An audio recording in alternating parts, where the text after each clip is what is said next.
Soy the guitar, 25 years, an unemployed slackass, totally sucks at life, slipped on a banana and fell into a porta potty at the age of 9.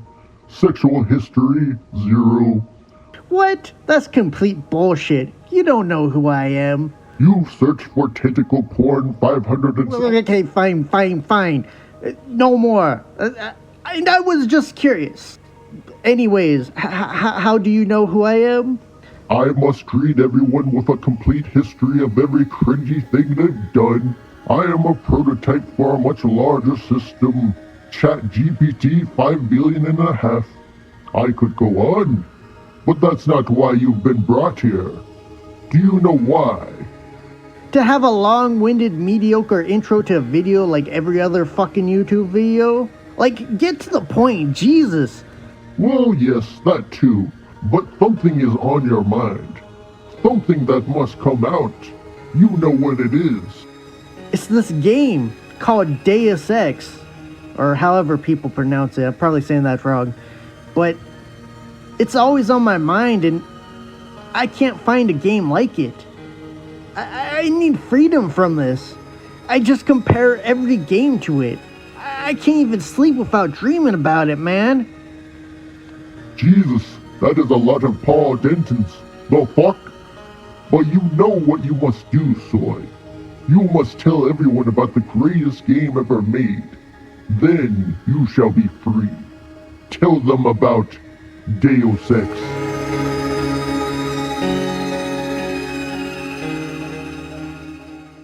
So this is my favorite game ever. And rather than just tell you a review about it, I want to show you how I first experienced this game and how I fell in love with what I feel is the best and most immersive game in the universe. This game right here has deeply inspired me as a game developer. I'm not gonna spoil too much or go too in depth with the game's story. I'm mainly gonna talk about the gameplay and all that. So anyways, it was 4 years ago when I first experienced Deus Ex. Paul, I thought you were in Hong Kong. Welcome to the Coalition, JC. I might as well start using your code name. Think I'd miss my brother's first day? Yeah, blah blah blah, words and stuff. I get it. I'm an agent who's supposed to kill some people or capture some fucking terrorist or something. Whatever. Stop talking to me, Paul. Holy fuck, this fucking combat sucks. Stop moving so I can shoot you to death. You know what? It's time for the Gep gun. God damn it, he moved. Motherfucker! Yeah! Now this really is the most silent way to take down motherfuckers. Damn, I keep getting my fucking ass kicked. I mean, the stealth isn't too bad. At first, I really didn't like the game that much. Also, the fucking health system is annoying to deal with.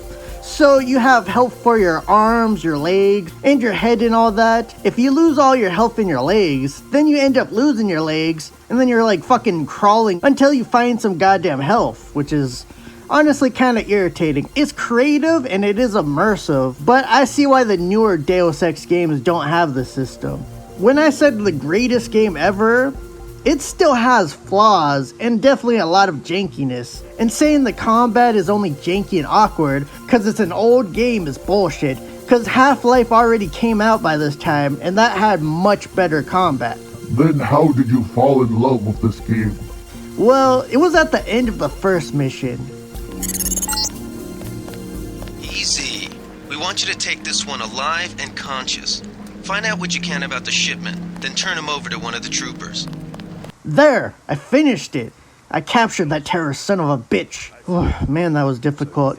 You got anything else to say, terrorist dude? For 100 years, there's been a conspiracy of plutocrats against ordinary people. You have a single fact to back that up? Number one, in 1945, corporations paid 50% of federal taxes. Now they pay about 5%. Number two, in 1900, 90% of Americans were self-employed. Now it's about 2%. So? It's called consolidation. Strengthen governments and corporations, weaken individuals. With taxes, this can be done imperceptibly over time. Oh. Damn, that's kind of deep. Hold up, is that true? Oh yeah, he's right. Well, I mean, this guy is still a bad guy, so whatever. A broken clock is right 10 times a day or something. Well, it's time to go back to my base. Come on in. The retinal scanner can read blood vessel patterns right through your sunglasses. Okay, this music is fucking amazing. And I love how the music changes when you talk to people. It really sets the atmosphere well. This is where I fell in love with this game.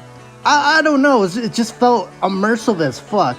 The conversations in the UNATCO base. I hadn't really played anything quite like this yet. Most games usually only have like one path with how you finish the mission, but here you had multiple ways you could finish this one. And you could like talk to anyone, even if it had nothing to do with your mission. Oh, also you could throw boxes at people and piss them off. That was my favorite part. All these little things made me really enjoy this game, and at this point I couldn't stop playing it. You could help out certain people on your missions. Thanks! For such an old game, it doesn't feel outdated at all. I don't have any nostalgia for this type of game, as I grew up playing PlayStation games like Tekken 3 rather than PC games, you know. Also, these graphics are just so fucking charming. I don't know, there's something about that look. I'm sorry, I fucking love it. It doesn't look like shit to me at all. As you go further into this game, completing more missions for UNATCO, the more conspiracies you unveil until you question everything that's going on, even the place you work for. And also the fact that the evil dude from the intro, Walton Simons, has come to the base.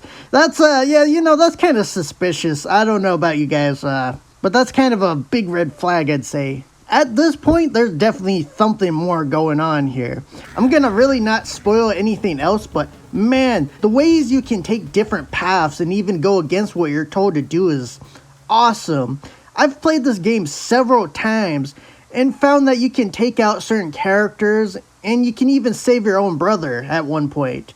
Okay, so a little hint about that. Don't go out the window when your brother says so. Go out the front doors, no matter what, okay? Also, I learned you can even sneak past a boss fight.